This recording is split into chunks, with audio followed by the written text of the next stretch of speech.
출애굽기 20장 7절 말씀입니다.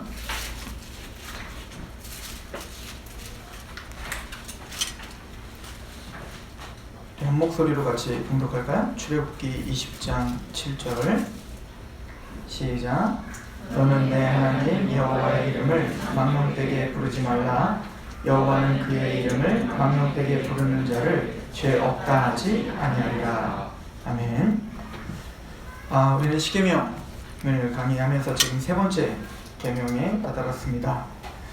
하나님은 질투하시는 하나님이시다 라고 했죠. 그래서 하나님은 우리에게 사랑받기를 원하십니다. 하나님의 거룩한 이름과 또 하나님께서 행하신 일들을 그 이름에 합당한 영광을 오직 하나님께만 올려드리기를, 또 그 예배를 받으시기를 기뻐하세요. 그래서 이사야서에도 보면 우리를 창조한 목적에 대해서 나의 영광을 위해 창조한 자를 내게 오게 하라. 또 내가 그 백성을 지었나니 나를 찬송을 부르게 하려 하심이라. 하나님께 영광을 돌리고 하나님께 찬송을 부르게 하기 위하여 하나님은 인간을 창조하신 겁니다. 그래서 원래 이제 하나님이 인간을 창조하실 때 하나님의 형상으로 창조하셨다라고 하잖아요. 그래서 그 하나님의 형상이라고 하는 말은 우리가 길게 설명할 수는 없지만, 즉 하나님을 반영하는 거예요. 그래서 하나님의 뜻과 하나님의 마음, 또 하나님의 생각을, 원래 하나님의 형상에 온전했던 아담, 타락하기 전에 아담은 그냥 하나님을 알았을 거라고요. 100% 알았다고요. 하나님이 어떠한 심정으로 이 땅을 지었고, 하나님이 우리를 어떻게 사랑했고, 하나님이 어떠한 존재인지를 알았다고요. 그러니까 그때 타락하기 전에 인간은 하나님의 생각과 하나님의 뜻을 알아. 그 하나님을 사랑하고, 그 하나님을 사랑함 때문에 우리도 누군가를 사랑하면 그 사랑하는 사람을 존중하고 그 사랑하는 사람을 위해서 살고 싶잖아요. 그런 것처럼 원래 하나님의 형상은 그 하나님의 뜻을 이루어 드리고 싶은 마음이 있는 거죠. 그죠? 그래서 행하는 게 하나님의 뜻이 성취되는 거고, 말하는 게 하나님의 뜻이 선포되는 거였죠. 그러니까 우리처럼 이렇게 짜여진 어떤 예배가 아닐지라도 타락하기 전에 아담은 그냥 삶이 예배였겠죠. 말하는 게 예배였고, 행동하는 게 예배였고, 또 생각하는 게 예배였을 거라고요. 왜? 하나님의 생각과 부합했으니까요. 자, 그런데 타락함으로 말미암아, 죄가 우리에게 침투해 듦으로 말미암아, 또 다른 성경에서 보면 사탄이 하나님과 우리 사이를 침투해 들어옴으로 말미암아 우리 인간은 무지해졌고 총명이 어두워졌습니다. 그 지식이 깨어졌다는 얘기인 거예요. 그래서 호세아 선지자는 이스라엘 백성들에게 가슴을 치면서 외쳤던 말씀이 뭐냐면, 여호와를 아는 지식, 하나님을 아는 지식이 없으므로 너희가 망한다는 겁니다. 그래서 여호와를 알자, 힘써 여호와를 알자. 문제는 하나님이 누군지를 모르기 때문에 문제다는 겁니다. 하나님이 누군지를 알았다면 그 하나님이 왜 우리에게 이런 율법을 허락했는지를 알았을 거라고요. 하나님의 사랑이 뭔 줄 알았다면 우리가 어떻게 하나님을 위해 하나님의 기쁘게 해드려야 되는지를, 그 당위성을 알고 우리가 열심히 뭔가 주님을 위해서 했을 거라고요. 근데 문제는 하나님을 모르기 때문에, 하나님의 뜻도 모르고 하나님의 진심도 오해하게 됐기 때문에 우리는 이제 하나님을 아는 총명과 지식이 굳어지고, 그러니까 하나님을 사랑할 수 없고, 그러니까 우리는 어떻게 됐습니까? 그 마음은 굳어져 단단해졌다라고 에베소 4장은 이야기하고 있는 거예요. 마음이 단단해지고 굳어졌다는 건 강팍해졌다는 거죠. 화인 맞았다는 거예요. 그 얘기는 우리의 생각과 마음과 우리의 어떤 감정이 그 하나님을 아는 것에 지배를 당하지 않고, 이제는 내가 생각할 수 있는 그 한계에서 생각하는 거죠. 내가 생각할 수 있는, 내가 느끼는 어떤 한계에서 결론을 내리려고 하는 거예요. 그러니까 우리는 전체를 모르니까 부분적으로 눈에 보이고 만져지는 것으로 모든 것을 판단하려고 해요. 그러니까 하나님이 안 보이니까 하나님 없다. 하나님이 들리지 않는 거 보니까 하나님의 말씀은 아무 가치가 없다. 또 지금 내 눈에는 하나님의 그 거룩한 위대한 뜻이 이루어지는 것 같이 안 보여. 그러니까 인생의 주인은 나다. 이렇게 우리는 이제 보여지고 만져지는 내 눈앞에 있는 것만 알고 있는 사람이 된 거죠. 그러니까 마음이 굳어졌다. 이것을 에베소 4장은 뭐라고 하냐면 하나님의 생명에서 떠났다. 이걸 영적 죽음의 상태라고 말하는 거예요.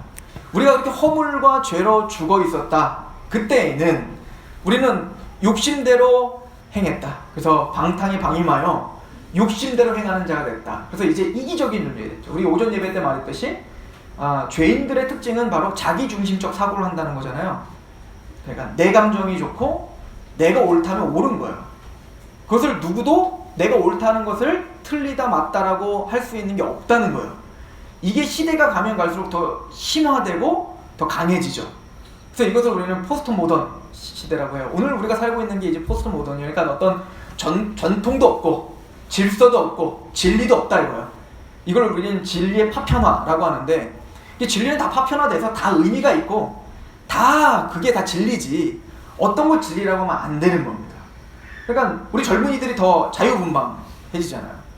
가장 이 포스트 모던을 잘 드러내는 게 뭐냐면, 저는 항상 케이블 TV라고 얘기를 해요. 왜냐면 예전에는 딱 TV를 보고 싶어도 딱 4가지 방송밖에 없었단 말이에요. 공영방송, EBS 하나 더 있고. 자, 그런데 지금은 어때요? 나는 하루 종일 골프만 보겠다 이거예요. 내가 골프만 보겠다는데, 그죠? 그러니까 골프 채널이 생기는 겁니다. 나 하루 종일 음악만 들을 건데, 나 음악을 좋아하니까 음악만 주장창 듣겠다는 거죠. 그러니까 이게 꼭 그런 거예요. 그러니까 누구도 나를 얽어매일 수 없고, 나는 자유하고, 그 인간의 어떤 자유함을 가장 잘 드러내줘야 되는 것이 바로 인권의 일이고 라고 하는 식의, 그러니까 하나님의 말씀이 그건 죄입니다 라고 이야기를 할지라도 그게 내 마음에 맞지 않으면 어떻죠? 그건 죄가 아닌 거죠. 그러니까 하나님이 잘못한 겁니다. 이게 자기중심적 사고인 거예요. 점점 갈수록 이런 문화들은 더욱더 심화될 수밖에 없습니다. 그죠? 저는 그 과도기에 살았던 세대지만, 이제 저의 자녀들, 이제 우리 집사님, 장로님들의 자녀들이 사는 그 시대는 아마 이런 것들이 더 확산될 겁니다. 즉 자기중심적인 사고를 하기 때문에 뭐가 옳고 그른지를 몰라요. 그런데 전에는 허물과 죄로 너희가 죽었으나 이제는 그리스도의 은혜로 너희는 살아났다는 거예요. 이제는 진짜 진리를 아는 사람이 됐다 이 얘기고요. 하나님을 아는 지식으로 충만해졌다는 것입니다. 그래서 우리가 십계명을 상고할 때, 십계명 1계명 전에 그 서론을 우리가 설명했을 때, 십계명을 하기 전에 하나님은 먼저 왜 내가 너희에게 십계명을 줄 수밖에 없는지에 대한 이야기를 하고 있었다고 했죠? 그 20장 2절이었잖아요. 나는 너를 애굽 땅 종되었던 집에서 인도해낸 내 하나님 여호와다. 하나님은 하나님이 되시고 우리는 그의 백성이 되는 것. 이게 성경 전체에서 말하는 목적입니다. 그러니까 우리 인생의 목적이 뭘까요? 우리 인생의 목적은 이거여야 되는 겁니다. 하나님은 하나님 대우를 받으셔야 되고 우리는 하나님의 백성이 되는 것. 사실 이 질서를 파괴하고 독립하겠다고 뛰쳐나온 게 아담이었던 겁니다. 그러니까 선악과의 문제는 하나님의 주권을 인정하지 않겠다는 거예요. 그러니까 에덴 동산의 모든 것을 다 따먹을 수 있지만 내가 선악과 하나를 건드리지 아니하므로 이 모든 것들, 내가 할 수 있는 모든 것들이 사실은 다 하나님 겁니다 라고 고백드리는 것처럼, 근데 선악과를 따먹었다는 건 내 거라는 거죠. 내 자녀도 내 거고, 내 돈도 내 거고, 내 시간도 내 거고, 내 건강도 내 거고, 내 몸도 내 거고, 다 내 거라는 거죠. 그러니까 자유라고 하는 것을 그 인간의 죄성으로 자유를 정리해보면 내 거를 내 맘대로 하는 게 자유라고 생각을 한다고요. 그런데 하나님은 그런 이스라엘 백성들, 그런 이스라엘 백성, 그게 근데 자유라고 생각하지만 사실은 자유가 될 수가 없는 게, 다 내 거라고 생각하는 자기 중심적인 사고를 갖고 있는 사람들끼리 모여서 있다 보면 힘이 센 사람들이 모든 사람들을 지배할 수밖에 없는 구조가 돼요. 그러니까 둘 중에 하나요. 지배를 받던지 지배를 하던지. 지배를 해서 폭군이 되든지 아니면 그 안에서 굴복당하여 그렇게 비참한 삶을 살던지. 이게 지금까지 왕정시대가 그렇게 했던 거 아니에요? 힘센 사람이 왕이 되어서 이 백성, 이 나라의 주인은 왕이고 그 백성들은 누굴 위한 존재들이에요? 왕을 위한 존재들인 거예요. 이거를 깨부신 게 민주주의인데, 사실은 가만히 보면 민주주의도 또 이 자본주의가 그런 계급은 없어진 것 같으나 사실은 우리 인간의 본성을 완전히 걷어낼 수는 없는 겁니다. 그러니까 이제는 돈이 지배하는 시대가 된 거예요. 돈이 많은 사람들이 주인이 된 시대가 됐죠. 그래서 돈이 많은 사람들은 돈이 없는 사람들을 꼭 자신이 소유하고 있는 것처럼 여긴다고요. 이게 우리가 흔히 말하는 갑질이고, 그게 문제가 되는 거잖아요. 그러니까 내가 권력을 잡으면 아마 생각해보세요. 박근혜 대통령이랑 그 최순실은 이 나라가 자기 거라고 생각하지 않겠어요? 내 마음대로 모든 것을 다 할 수 있으니까. 그러니까 이런 것이 물론 그 사람들이 굉장히 나쁜 사람들이지만 가만히 생각해보면 그 사람들만 나쁜 게 아니라 우리가 그 죄성들을 다 갖고 있다고요.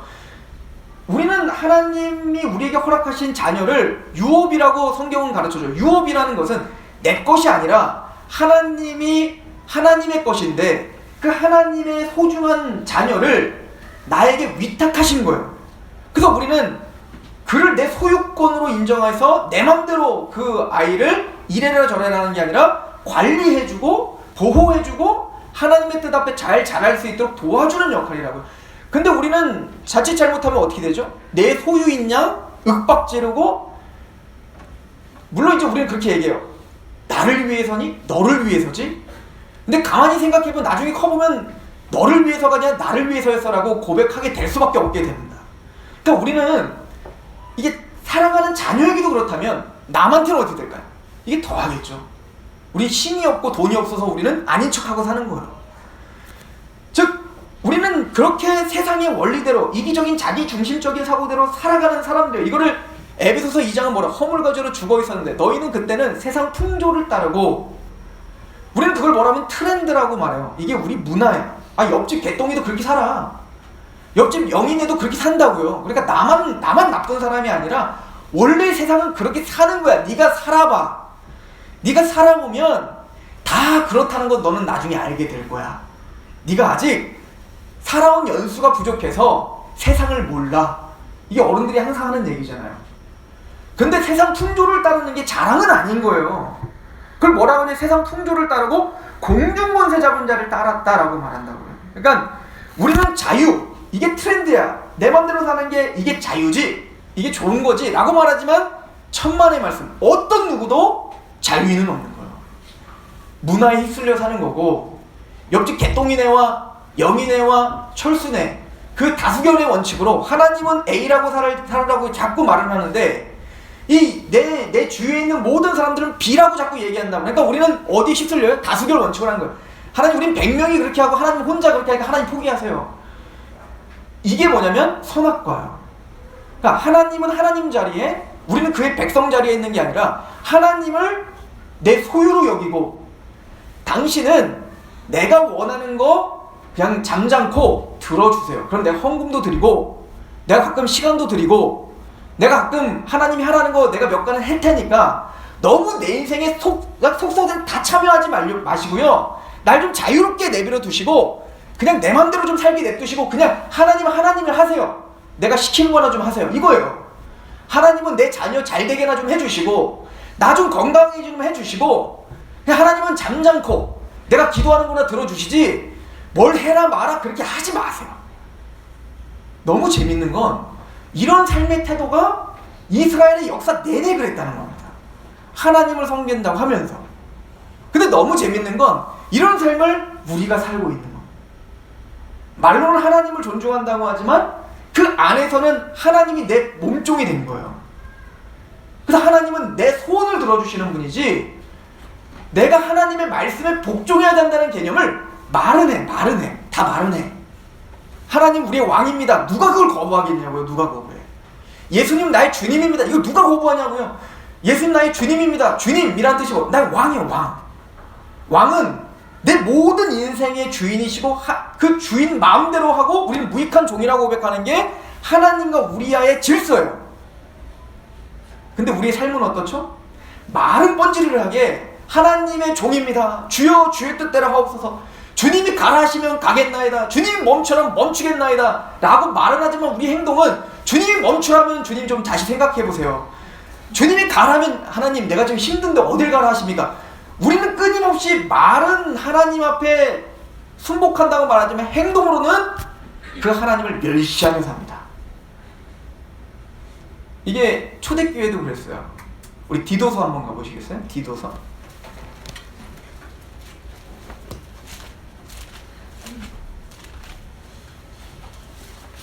디도서 1장 16절인데요.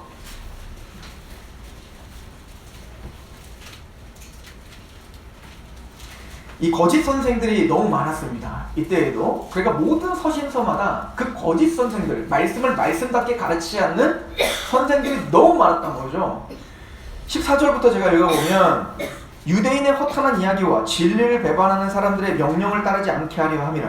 그냥 우러나 자로나 치우치지 않게 하는 것이 목회자의 목적이죠. 깨끗한 자들에게는 모든 것이 깨끗하나 더럽고 믿지 아니하는 자들에게 아무것도 깨끗한 것이 없고 오직 그들의 마음과 양심이 더러운지라. 그들이 하나님을 시인하나 행위로는 부인하니 가증한 자요 복종하지 아니하는 자요 모든 선한 일을 버리는 자인 거예요. 이게 초대교회에도 있었다니까요. 따끈따끈했던 초대교회, 사도들이 살아있었던 초대교회, 사도들의 직접 제자였던 디도가 목회했던 그곳에서도 말로는 하나님을 섬깁니다. 하나님의 말씀대로 살겠습니다. 예수는 나의 주님입니다. 왕입니다라고 말은 하는데 그 행위는 그걸 부인하며 사는 겁니다. 내 마음대로 사는 겁니다. 내 기쁨이 우선순위예요. 내 즐거움이 우선순위예요. 이거를 십계명 3계명에 말하고 있는 겁니다. 여호와 이름을 망령되이 일컫지 마라.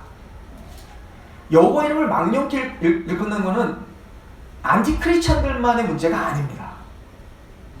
사실은 하나님은 저 악한 자들이 하나님의 이름을 망령되이 일컫는 것에 대해서는 관심이 없으세요. 여러분들 그거 아세요? 하나님의 백성이 아닌 저 세상 사람들이 하나님을 욕되게 하고 하나님을 망령되이 일컫고 하나님을 모독하는 거는 하나님 별로 관심이 없어요. 왜죠? 걔네는 원래 그래요. 당연한 거라고요. 그렇지 않겠어요? 그냥 그 사람들 존재가 하나님을 욕되게 하는 거예요. 하나님을 대적하는 거고 하나님의 생각, 하나님을 존중한다 이런 말 할 필요도 없어요. 걔네들은 그냥 그렇게 사는 겁니다. 성경 전체에서 진짜 관심이 많은 건 우리들인 겁니다. 하나님의 백성들. 여러분들 십계명은 제가 오전 예배 때도 잠깐 이야기했지만 구원받지 않은 사람들에게 이래라 저래라 하나님 안 하신다니까요. 그걸 지킬 수도 없고 지킬 마음도 없는 사람들이에요. 십계명은 누구에게 주시는 거죠? 우리에게 주시는 거예요. 구원받은 우리에게 말입니다. 그래서 말하잖아요. 나는 너희를 구원한 여호와다. 그러기에 너는 십계명을 들어라 하는 거잖아요. 너는 그런 큰 은혜로 구원받았으니 나 외에는 다른 신을 두면 안 돼. 너는 그렇게 구원을 받았으니 다른 형상을 네가 생각하고 네가 만족하는 어떤 형상을 만들어 놓고 이걸 하나님이라고 말하면 안 돼. 철저하게 말씀에 의거하여 하나님을 경배해야 되고 철저하게 말씀에 의해 하나님을 아는 지식으로 충만해야 돼. 너는 그렇게 구원을 받았으니 여호와의 이름을 망령되이 일컬으면 안 돼. 이렇게 우리는 적용해야 된다고. 이걸 누구한테 딴 사람한테 적용하면 안 되고 구원받은 우리들에게 적용하여 예 하나님 내가 그러고 있네요 라고 부복하고 죄송합니다 라고 해야 되는 거라고요. 그리고 어쨌든 이 말씀을 계속 여러분들 다 암송하잖아요. 십계명 정도는. 그죠? 암송할 뿐만 아니라 암송하는 게 중요한 게 아니라 그 말씀이 끊임없이 나를 주장하고 나를 인도하도록 나를 좀 그 말씀에 위탁해야 된다. 이게 예수를 정말 주님이라고 모시는 사람들의 특징인 거죠. 이런 일들이 너무나 많았던 겁니다. 우리 이사야서 43장을 한번 가보시겠습니까? 이사야서 43장. 그래서 하나님의 백성인 이스라엘 백성들에게 이렇게 이야기하는 거예요. 이사야 43장 5절입니다. 5절부터 9절까지 한번 읽어볼까요?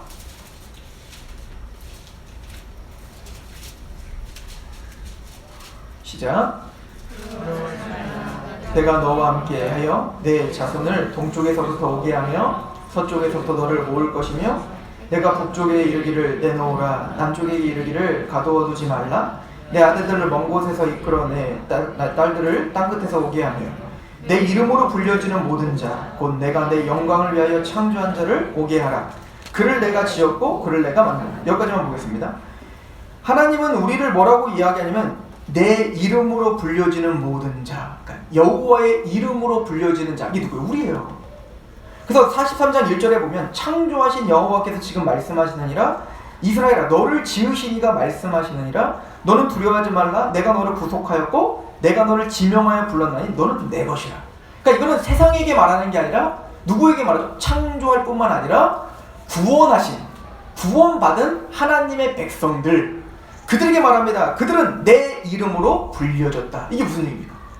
이제 이스라엘의 삶은 이스라엘의 삶이 아니라 여호와의 이름을 대신하여 사는 거예요. 그래서 하나님의 형상이 하나님을 반영하는 삶인 것처럼 구원받은 이스라엘 백성들은 그 하나님의 이름을 반영하며 살아야 된다고요.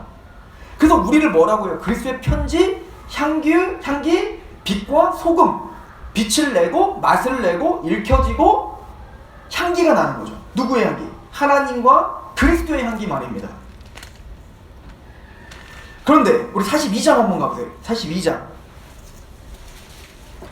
왜 이런 이야기들이 나왔을까요? 지금 이스라엘, 그런 이스라엘인데 지금 어떤 심각한 문제가 있는지 보세요. 42장 1절. 내가 붙드는 나의 종, 내 마음에 기뻐하는 자, 곧 내가 택한 사람을 보라. 내가 나의 영을 그에게 주었은즉 그가 이방의 정의를 베풀리라. 그는 외치지 아니하며 목소리를 높이지 아니하며 그 소리를 거리에 들리게 하지 아니하며 상한 갈대를 꺾지 아니하며 꺼져가는 등불을 끄지 아니하고 진실로 정의를 시행할 것이며 그는 쇠하지 아니하며 낙담하지 아니하고 세상의 정의를 세우기에 이르리니 섬들이 그 교훈을 앙망하리라. 지금 누굴 예언하는 겁니까? 예수님을 예언하는 겁니다. 예수님의 그 종, 하나님이 붙드는 종, 그 예수님께서는 상한 갈대를 꺾지 않고 꺼져가는 등불을 끄지 않아요. 근데 지금 이스라엘 하나님의 택함 받은 자가 하나님의 이름을 모독하며 살았다고요. 마땅히 하나님을 경배해야 될 자들이 그들이 살아낼수록 하나님이 영광을 받는 게 아니라 하나님의 이름으로 부름받은 그들 때문에 하나님의 이름이 모독을 받으면서 살았다니까요. 그러니까 하나님은 어떻게 하냐면 이 나쁜 놈들, 내가 내 이름을 좀 영광스럽게 해서 너를 택했거늘, 창조하고 구속했거늘, 그래 그 모양으로 살아? 내가 너희 버려버린다 라고 하지 않으시고, 나는 꺼져가는 등불도 끄지 않고 상한 갈대도 꺾지 않으시는 하나님이다 이거예요. 우리가 그런 존재인 거예요. 상한 갈대처럼 또 꺼져가는 촛불처럼 그렇게 우리는 힘이 없고 연약한 존재들이에요. 근데 그런 자들을 하나님은 마침내 어떻게 하겠다는 거예요? 다시 회복시키고 말겠다. 그래서 마침내 너희를 다시 구원할 자를 보내주셔서 너희를 마침내 원래 하나님의 목적대로 하나님의 거룩한 이름이 너희를 통하여 영광받게 하고야 말 거야 라고 지금 이사야서를 통해서 외치는 장면인 거예요. 이사야서 1장은 여러분들이 읽어보시면 아시겠지만 머리끝부터 발끝까지 성한 데가 없을 만큼 하나님께 두드려 맞아도 정신 못 차리는 우리를 가리키거든요. 자, 그러더니 이렇게 말합니다. 5절. 하늘을 창조하시고 펴시고 땅과 그 소산을 내시며 땅 위에 백성에게 호흡을 주시며 땅에 행하는 자에게 영을 주시는 하나님 여호와께서 이와 같이 말씀하시되 나 여호와가 의로 너를 불렀은즉 내가 내 손을 잡아 너를 보호하며 너를 세워 백성의 언약과 이방인의 빛이 되게 하리니 내가 눈먼 자들의 눈을 밝히며 갇힌 자들의 감옥에서 이끌어내며 흑암에 앉은 자를 감방에서 나오게 하리라. 나는 여호와니 이는 내 이름이라. 나는 여호와니 이는 내 이름이라. 나는 내 영광을 다른 자에게 내 찬송을 우상에게 주지 아니하리라. 하나님은 절대 그 어떤 존재에게도 하나님의 영광을 빼앗기지 않겠다는 거예요. 이게 성경의 핵심입니다. 하나님은 하나님의 영광을 위하여 우리를 창조했고 하나님의 영광을 위하여 우리를 구속하였습니다.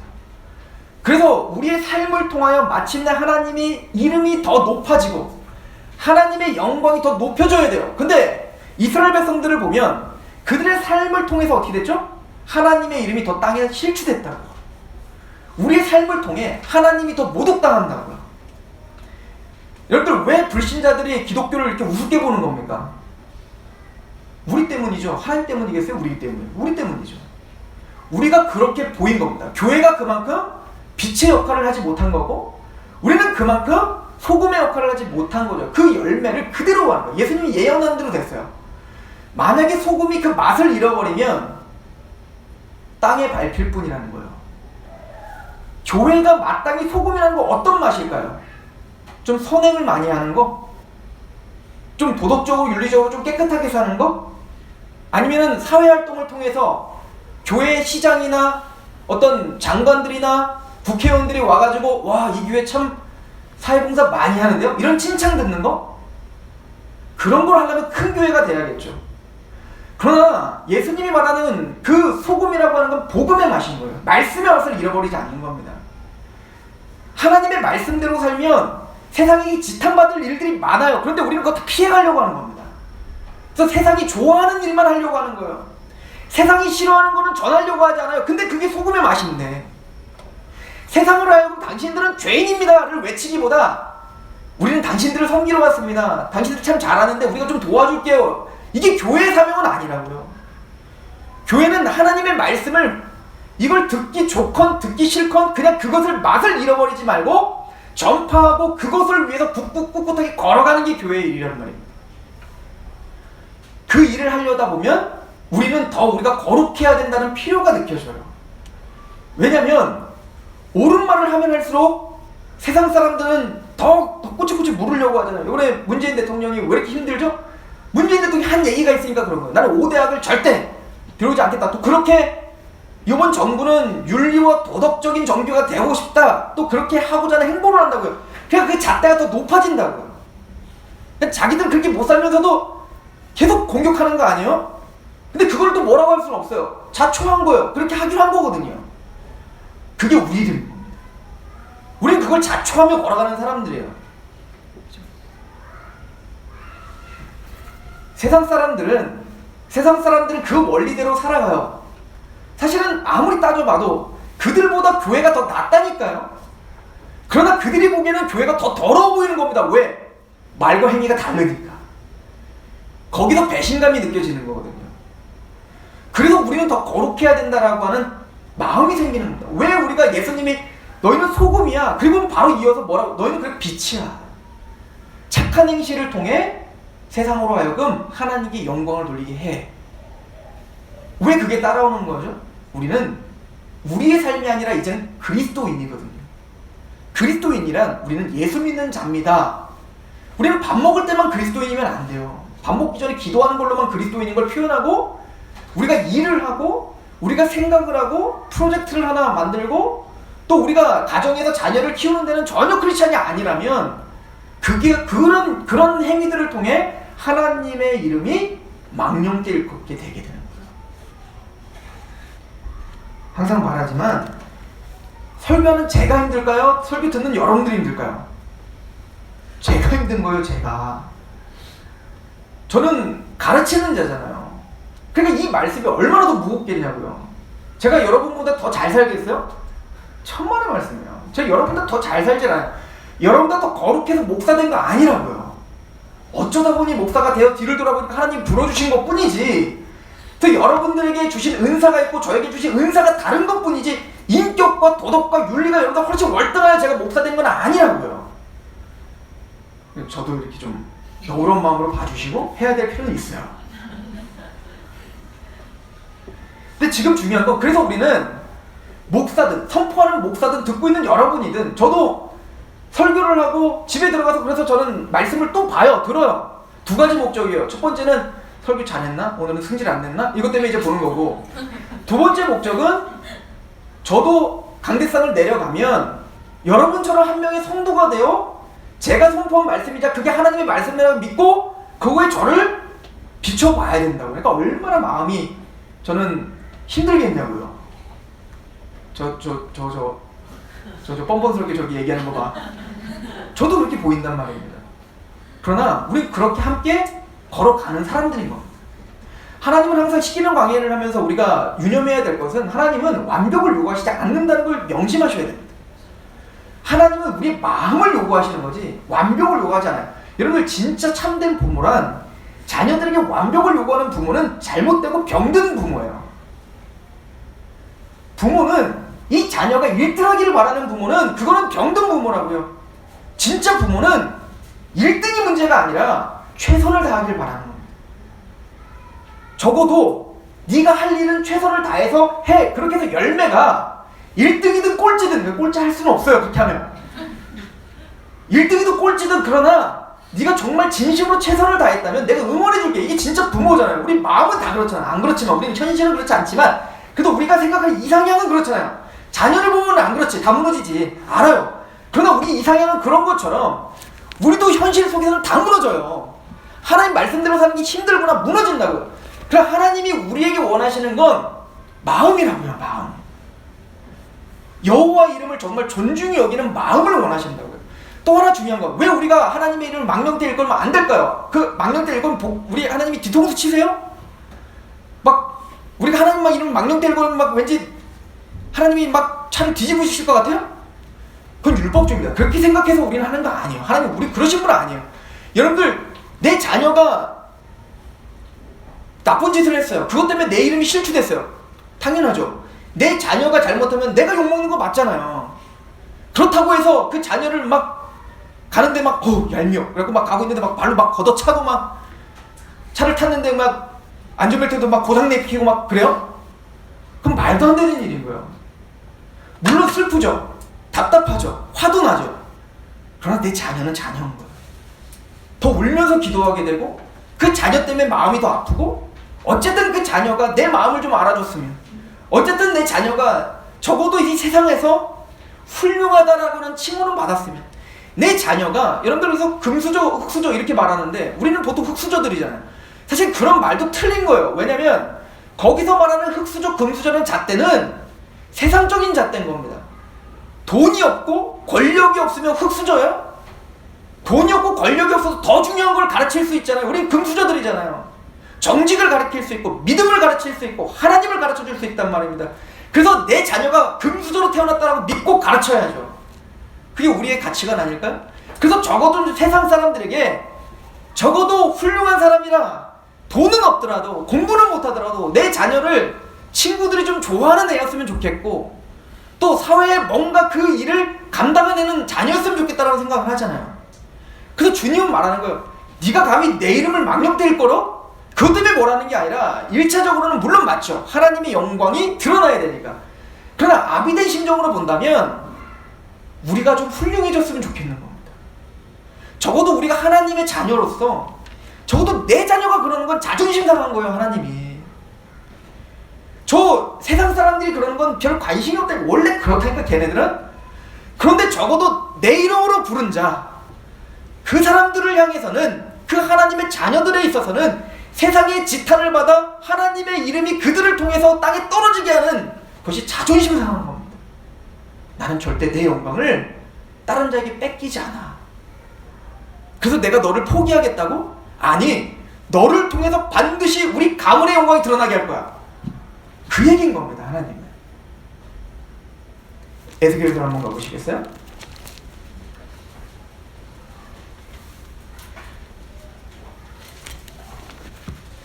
에스겔 36장입니다.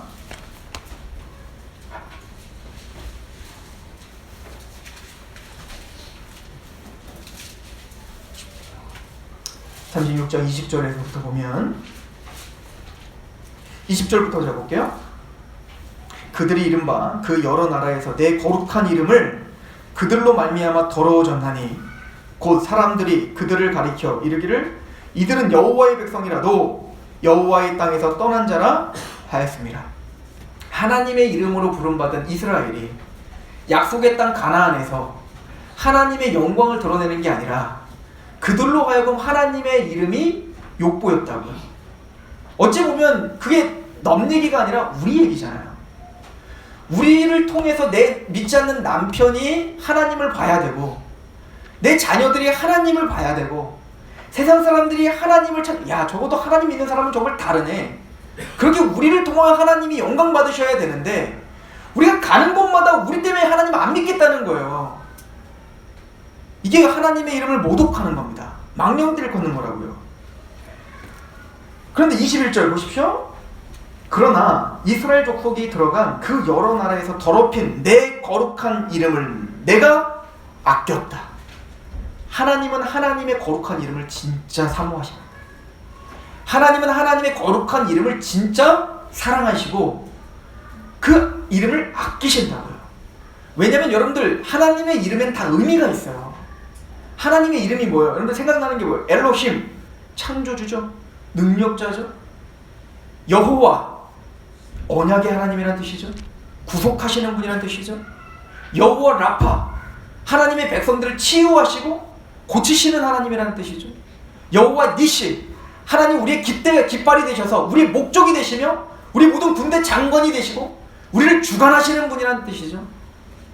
여호와 이레, 하나님이 하나님 백성들을 하나님 백성답게 만드시기 위하여 하나님이 친히 먼저 준비하신다는 얘기죠.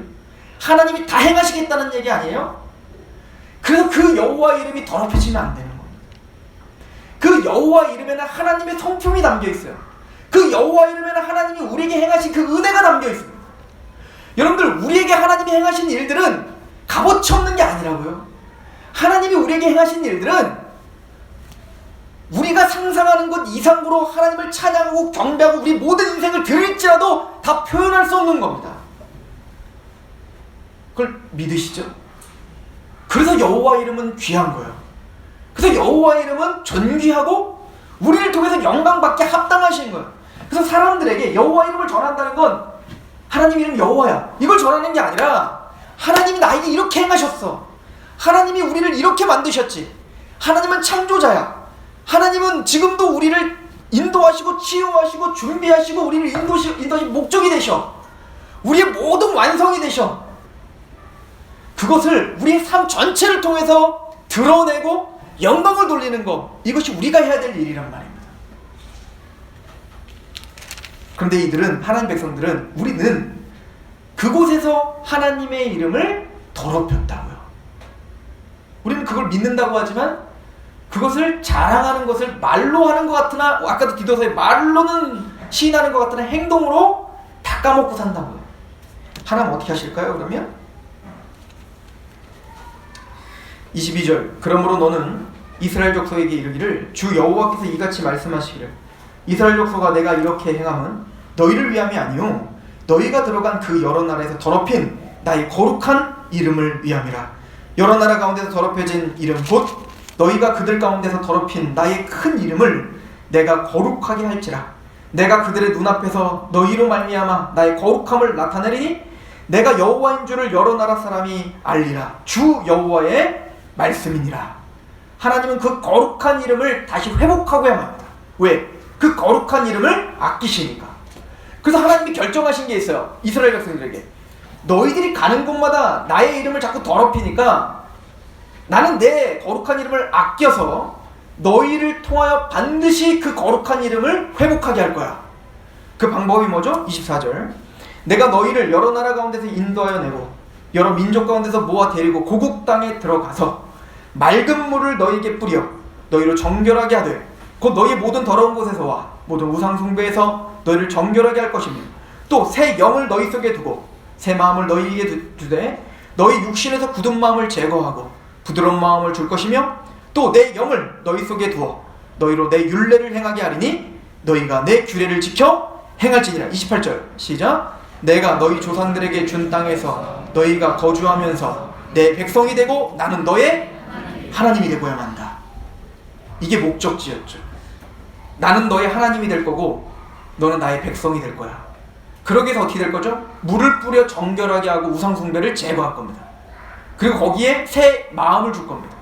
강팍하고 세상을 따르던 마음을 부셔버리고 부드러운 마음을 줍니다. 하나님의 말씀에 감격하고 하나님의 말씀이 옳습니다 라고 하는 마음을 줄 거예요. 그리고는 새 영을 부어줍니다. 즉 성령을 부어주실 거예요. 그리고 뭐하죠? 하나님의 율례를 따르게 할 거다. 그래서 나는 너의 하나님이 되고 너는 나의 백성이 될. 이 거듭남을 얘기하는 겁니다. 그래서 요한복음 3장에 예수님은 이 구절을 가지고 니고데모에게 설명하신 겁니다. 너희가 물과 성령으로 거듭나야 된다는 겁니다. 즉 물을 뿌려, 즉 복음을 통해서 우리가 정결하게 되고 모든 우상에서 제거가 되고 그 복음에 성령님이 우리 안에 오셔서 내 마음을 부드럽게 하시는 겁니다. 예수님이 믿어지게 하고 그 말씀이 옳다 하게 되는 겁니다. 그리고 성령님께서 우리 마음에 인쳐주세요. 그리고는 그 성령으로 말미암아 율법의 요구가 이루어지게 되더라. 이게 로마서 8장 4절의 말씀입니다. 그래서 우리는 이제는 왜 하나님의 계명을 지켜야 되는지 아는 사람이 된 겁니다. 이제는 하나님의 그 은혜를 알아 내 마음이 부드러워져. 예, 하나님은 내 주님이십니다. 성령으로 말미암은 자로는 예수를 주라 시인할 수 없느니라. 진심으로 예수를 내 왕이라고 고백하는 사람들이 됐다고요. 주님은 내 왕이십니다. 주님은 나의 구원자입니다. 그래서 오늘 내 삶을 내어드립니다. 그래서 내가 주님 아닌 다른 우상을 섬기는 것에 대해서 민감하길 원하고, 또 하나님의 말씀으로 하나님을 아는 지식으로 충만해지길 원하고, 또 하나님의 이름이 어쩌든 나를 통하여 영광받기를 원하고, 여호와 이름을 망령되이 일컫지 않으려고 하는 겁니다. 하나님이 나에게 행하신 일을 너무 잘 알아서, 하나님이 나에게 요구하시는 그 목적이 무엇인지 너무 잘 알아서 우리는 우리의 삶을 점검하는 거예요. 이 이야기가 계속돼요. 고린도서 10장에 보면 31절에 우리가 잘 아는 말씀이 있어요. 너희는 먹든지 마시든지 무엇을 하든지 하나님의 영광을 위하여 하라. 왜 우리가 하나님의 영광을 위해서 해야 됩니까? 하나님의 영광을 위해서 목적으로 태어났으니까. 그럼 하나님을 영광을 위한 삶이 뭡니까? 너희는 나처럼, 바울입니다, 나처럼 자기의 유익을 구하지 말고 남의 유익을 구하여 그들로 하여금 구원을 받게 하라.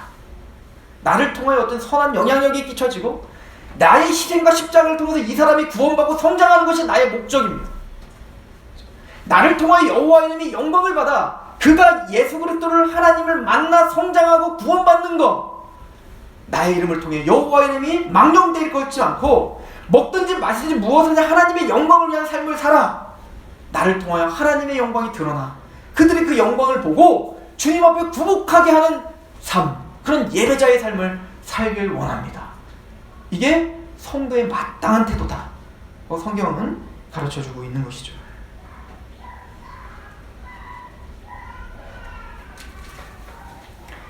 아모스에 보면, 아모스 7장에 보면 아모스 선지자가 하나님의 말씀을 선포합니다. 이 북이스라엘에서요. 근데 굉장히 부유한 시대였거든요. 편안한 시대였어요. 정치를 참 잘했습니다. 그 왕이 정치만 잘했어요. 하나님의 말씀에서 떠났어요. 그러니까 우리가 인간적으로 잘 되는 것과 영적인 상태가 항상 정비례한다고 생각하시면 안 돼요. 꼭 항상 반비례하는 것도 아닙니다. 이럴 수도 있고 저럴 수도 있는 거예요. 그러니까 우리가 잘 되거나 못 되거나 하나님의 말씀 앞에 우리의 신앙을 계속 점검하는 일을 부지런히 해야 돼요. 이걸 예수님은 깨어있으라 라고 하신 겁니다. 그때 아모스가 하나님의 말씀을 선포하니까 부정적인 말씀들만 선포가 되는 거예요. 왜? 하나님 말씀대로 살지 않는 시대니까. 말씀대로 살아라고 자꾸 이야기를 합니다. 그때 아마시아라고 하는 거짓 선지자가 아모스를 찾아옵니다. 그럼 그 아모스가 아마시아가 그 아모스에게 이렇게 비아냥거려요. 선견자야, 이 베델에서 예언하지 마라. 어디서? 베델이 어떤 곳이에요?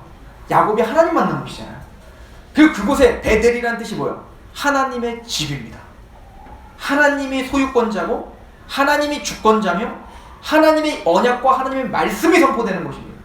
근데 이 아마시아가 뭐라고 하냐면, 이 사람은 하나님을 숭배한다고 하겠어요? 우상을 숭배하는 사람이라고 하겠어요? 하나님을 숭배한다고 말하는 이 아마시아가, 아모스야, 이 선견자야, 너는 이 베델에서 예언하지 말라. 이는 왕의 성소요 나라의 궁궐입니다. 이 성소가 누구 거라고요? 왕의 거라는 거예요. 그러니까 이 사람은 선지자로서 하나님의 왕 되심과 하나님의 주권과 하나님의 하나님 되심을 선포하는 선지자가 아니라 하나님의 말씀을 이용하여 하나님의 이름으로 선지자 노릇하며 왕의 비유를 맞추며 살았던 자예요. 사람의 비유를 맞추고 사람에게 잘 보이려고 했던 사람이라고요. 이 이야기는 예레미야서 23장에도 있습니다. 거짓 선지자들은 하나같이 똑같이 사람들의 비유를 맞추기를 좋아합니다.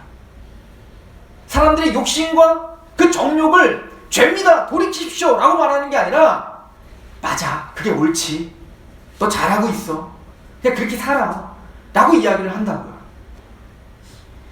이게 여호와 이름을 망령되이 걷는 거죠. 하나님의 이름으로 선포하고 하나님의 이름으로 이야기하고 하나님의 이름으로 선지자 노릇하고 하나님의 이름으로 예언하지만 불법을 행하는 자인 거예요. 하나님의 말씀에는 별로 관심이 없는 겁니다. 요즘에 뉴스에 나오는 분들을 보면 왜 이렇게 기독교인들이 많은지 모르겠어요. 다 기독교인. 신기하죠? 하여튼 뉴스에 요즘에 아주 유명하게 언급되시는 분들이 다 교회를 다녔대. 또 그건 또 어떻게 잘하는지 그냥 SNS에 그냥 그게 막 하다해요. 또 소문만 무성한 게 아니라 정말 기도도 해. 앞에서 법정에서 막 기도해. 그리고는 그의 삶의 원리와 그의 언행과 그의 모든 말투에서는 하나님의 원리, 하나님의 뜻, 하나님의 공의가 선포되지 않습니다. 자신의 탐욕이 보이고 자신의 어떤 만족만을 채우고자 하는 그 여호와 이름을 망령되이 걷는 거예요. 어찌 보면 우리 교회가 또 우리가 하나님의 백성답게 하나님의 이름을 영광을 드리는 게 아니라 우리가 하나님의 이름을 망령되이 것을 있다 라고 하는 것을 깊이 있게 묵상해야 될 줄로 믿습니다. 하나님의 백성은 완벽할 수 없다라고 했습니다. 그러나 적어도 분함과 답답함과 이기고 싶다, 하나님 말씀 앞에 서고 싶다 라고 하는 마음은 분명히 있어야 됩니다. 에스겔이 3장에 부름을 받을 때 하나님이 에스겔을 불러요. 그리고 말해요. 에스겔아, 내가 내 두루마리를 먹어라. 그래서 그 말씀을 전파해라. 그런데 네가 너를 보내는 그 민족은 차라리 이방에게 가면 그 사람들은 잘 들었을 거다. 근데 네가 지금 전해야 될 백성들은 그 이마가 뭐라고 표현해? 화강암? 혐오함? 뭐죠? 화석처럼 굳었다라고 말합니다. 이게 뭐죠? 아무리 선포해도 안 들을 거라는 거예요. 어찌 보면 우리가 하나님의 메시지를 전파하고 세상에 아무리 우리가 올바르게 살고 그렇게 해도 변화가 되면 우리가 그렇게 사는데 재미가 나는데, 우리가 아무리 그렇게 올곧게 살고 말씀을 전해도 이 사람들이 변하지 않기 때문에 우리가 사실은 많은 부분 포기하는 경향들이 있거든요. 근데 에스겔에게 말하는 건 그게 이상한 게 아니라 원래 그런 거야. 그런데 단 그 화석같이 굳은 그들에게 나갈 때 내가 너의 이마를 금강석같이 해주마. 이게 뭐죠? 그들보다 더 큰 확신을 내가 너에게 줄게. 그들이 아무리 아니야 라고 말해도 맞아 라고 말할 수 있는 더 큰 확신, 하나님이 정말 살아계시고 하나님의 공의와 거룩한 이름이 영광받아야 된다는 확신, 내가 그 확신을 내가 너에게 주마. 그럼 걔네가 변화돼? 아니, 변화되는 게 아니라 그냥 그렇게 하겠다고. 그리고 하나님의 영을 에스겔에게 부어줘. 붕 떠요. 그리고는 하나님의 영의 들림을 받아 쫙 가면서 첫 번째 뭘 보냐면 하나님의 성소를 봅니다. 그 영광스러움을 봐요. 그 에스겔이 얼마나 영광스러웠겠어요. 와, 하나님 이렇게 영광받게 합당하시구나. 와, 하나님이 이렇게 거룩하신 분이구나. 그런데 그 에스겔이 그렇게 성령의 감동이 있는데 갑자기 막 분한 마음이 들어요. 아니, 성령 충만하면 감사하고 찬양하고 시와 찬미와 그 막 화답이 가득해야 되는데 갑자기 에스겔이 막 분하다고요. 왜 분할까요? 그 거룩한 하나님을 아니까 하나님의 이름을 모독하는 이 이스라엘 백성들의 죄가 얼마나 큰지를 알게 된 겁니다. 그게 분했던 겁니다. 저도 이 마음은 있어야 된다는 거예요. 여호와 이름을 망령되이 걷는 것이 하나님을 얼마나 아프게 하는가. 우리의 부르심은 여호와 이름이 나를 통하여 완벽할 수는 없지만 그래도 몸부림치며 하나님 나를 통해 하나님의 이름이 거룩히 여김을 받으시옵시며, 매일 우리는 그렇게 기도하라 예수님 말씀하셨습니다. 하나님의 나라가 임하시고 하나님의 뜻이 하늘에 이루어진 것처럼 나를 통하여 이 땅에서 이루어지리이다. 거룩한 하나님의 이름이 거룩히 여김을 받으시옵소서. 그 진실한 기도가 저와 여러분들에게 매일매일 반복되길 축원합니다. 기도하겠습니다. 물이 바다 덮음과 같이 하나님의 영광을 인정하는 것이 가득하리라 라고 하신 그 소망을 바라봤던 선지자들처럼 우리가 그 하나님의 약속을 붙잡고 우리의 거룩한 한 발자국 한 발자국 삶을 통해 하나님의 이름이 거룩히 여김을 받을 수 있도록 우리를 점검하고 겸허히 주님의 발자취를 따르는 자들이 되게 하시옵소서. 우리는 구원받은 자들이기에 하나님의 계명을 존중히 여깁니다. 하나님, 우리는 구원받은 자들이기에 그 십자가의 거룩한 이름을 존중히 여기는 자들입니다. 우리의 먹거나 마시거나 무엇을 하든지 하나님의 영광을 위해 할 수 있는 예배자에게 하시옵소서. 예수님의 이름으로 감사하며 기도합니다. 아멘.